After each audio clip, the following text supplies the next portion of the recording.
예, 안녕하세요. 이종원 회계사입니다. 자, 먼저 청룡의 해가 밝았습니다. 2024년 첫 촬영을 하고 있는데요, 여러분.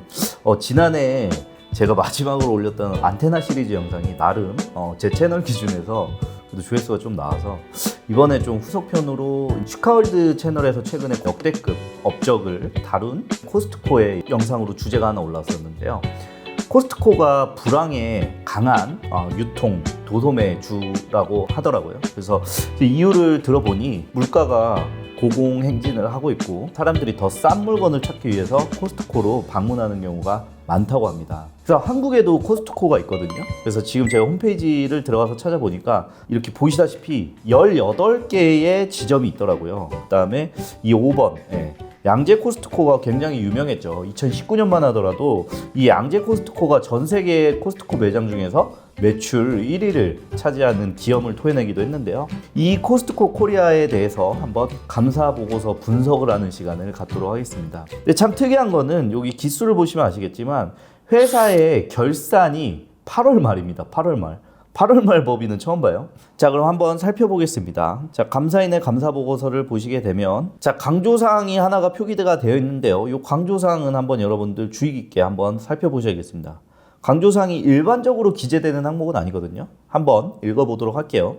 자, 감사 의견에 영향을 미치지 않는 사항이다. 그렇게까지 감사 의견이 변형될 정도의 심각한 사안은 아니지만 재무제표 주소 5에 주의를 기울여야 된다라고 되어 있습니다. 재무제표에 대한 주소 5에 기술하고 있는 바와 같이 회사는 코스트코 홀세일 코퍼레이션 등의 특수관계자 매입 등 기타 거래를 하고 있으며 이로 인하여 단기말과 정기말 현재 특수관계자에 대한 채권 채무가 있습니다. 라고 했는데 특수관계자에 대한 채권 채무가 있다는 사실만으로 이렇게 공시는 하지 않을 텐데 제가 봤을 때는 그 금액 자체가 너무 크다 보니까 아마 강조사항으로 자, 그리고 기타 비유동자산으로서 1년 이후에 현금화될 수 있는 자산으로서 뭐 장기 선급 비용이 있고요. 그 다음에 뭐 보증금 임대보증금이라고 봐야겠죠. 그리고 이연법인세 자산 79억 원도 같이 들어가 있습니다. 또 회사의 재무상태표를 어떤 것들이 자산과 부채로 담겨져 있고 자본에는 어떤 항목들이 있는지 분석을 하게 되는 것인데요. 자, 먼저 지금 현금성 자산부터 한번 살펴보도록 하겠습니다. 현금성 자산은 지금 전체 유동자산이 1조 정도 가량이 있고 그 중에서 당자로 약 6,273억을 보유하고 있고요.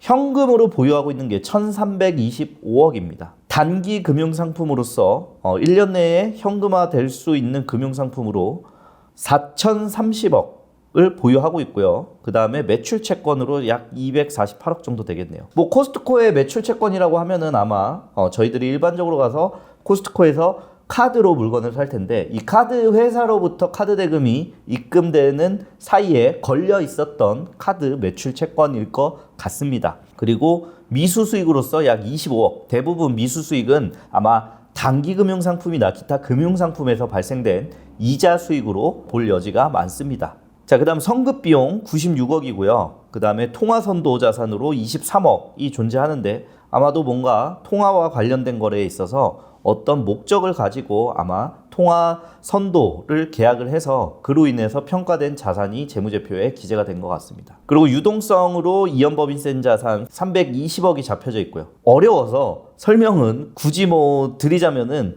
법인세와 관련해서 회사가 사용할 수 있는 자산이 한 320억 정도 된다라고 생각을 하시면 됩니다. 그리고 코스트코는 주로 도소매업을 하는 회사이기 때문에 이 재고자산 약 4,058억 정도를 23년 8월 말 현재로 보유하고 있습니다. 자, 작년이랑 한번 비교를 해볼까요? 어느 정도 수치인지 감이 안 오니까. 작년이랑 거의 비슷하죠. 작년에도 3,992억, 올해 4,058억으로 대동소이합니다. 자, 유형자산을 한번 살펴보겠습니다. 유형자산은 대략 1조 3,617억 정도를 보유를 하고 있는데요. 그 중에서 역시 가장 많이 차지하는 것이 토지 6,937억과 건물 6,786억입니다. 참고로 이거 건물은 취득가액이고요. 그동안 비용 처리된 감가상각액이 약 1,436억 정도 된다고 말씀을 드릴 수 있습니다. 그 외에도 구축물, 기계장치, 차량운반구, 공기부하 비품, 건설 중인 자산도 들어가 있네요. 어떤 자산을 건설 중인지는 사실 잘 모르겠습니다. 주석에 나와 있는지 한번 내려가서 한번 확인을 해보겠고요. 작년이랑 비슷해서 사실상 뭐 유형자산의 크기는 큰 변동은 없어 보입니다. 자, 그리고 기타 비유동자산으로서 1년 이후에 현금화될 수 있는 자산으로서 뭐 장기 선급 비용이 있고요. 그 다음에 뭐 보증금, 임대보증금이라고 봐야겠죠. 그리고 이연법인세 자산 79억 원도 같이 들어가 있습니다. 그래서 저번에 봤던 안테나 재무제표보다는 확실히 뭐가 더 많죠. 그래서 이 회사의 자산 총계는 얼마다? 2조 4,230억입니다. 굉장히 큰 회사죠. 2조 정도 되는 회사면은 정말 제가 봤을 때는 진짜 통계적으로 뭐 정확히 말씀드릴 수는 없지만 2조가 넘는 회사는 제가 회계사 생활하면서 본 기업 중에서도 거의 손가락 안에 꼽히지 않을까 싶습니다. 자, 부채입니다. 부채 항목들은 전체 7,830억이 있고요. 그 중에서 저희가 아무래도 재고를 많이 매입하다 보니까 재고와 많이 관련된 채무인 매입 채무가 4,105억 정도 기재가 되어 있습니다. 나머지 미지급금, 미지급 비용은 재고자산 매입 외에 발생된 판매비와 관리비라든지 기타 유형자산 취득과 관련된 부채들로 볼 수 있고요. 선수금과 선수수익도 일부 존재를 하고 있습니다. 이제 뭐 선수수익의 경우에는 코스트코로 따지자면은 제가 봤을 때는 아마도 연회비지 않을까 싶습니다. 연회비를 받자마자 즉시 수익을 인식하는 게 아니라 연회비 중에서 일부는 기간이 도래할 때까지 선수 수익으로 돌려놨다가 매출로 내려가면서 인식을 하지 않을까 싶습니다. 예수금으로 62억 정도가 존재하고요. 상품권 예수금으로 148억 정도가 존재하는데 아마도 코스트코가 판매한 상품권에 대해서 일단 예수금으로 잡아놨다가 나중에 다시 차감되는 회계 처리를 하고 있을 것으로 생각이 됩니다. 그리고 포인트 충당 부채라는 것이 있고요. 이것도 말 그대로 코스트코에 가면은 포인트가 쌓이는데 이 포인트를 마치 현금과 같이 사용할 수 있기 때문에 그 부분에 대해서 기업이 포인트에 대해서 어느 정도 자산을 지급해야 될 의무이기 때문에 부채로서 계상이 된 게 아닐까 싶습니다. 반품 추정 부채는 말 그대로 고객들이 물건을 사갔지만 다시 반품을 하러 가는 경우가 있고요. 저도 코스트코 양재점을 굉장히 많이 이용했었는데요. 코스트코에서 물건을 사면은 진짜 좋은 게 첫 번째로는 진짜 싱싱한 물건을 살 수 있고 그 다음에 두 번째로는 반품에 대해서 되게 관대한 편이었습니다.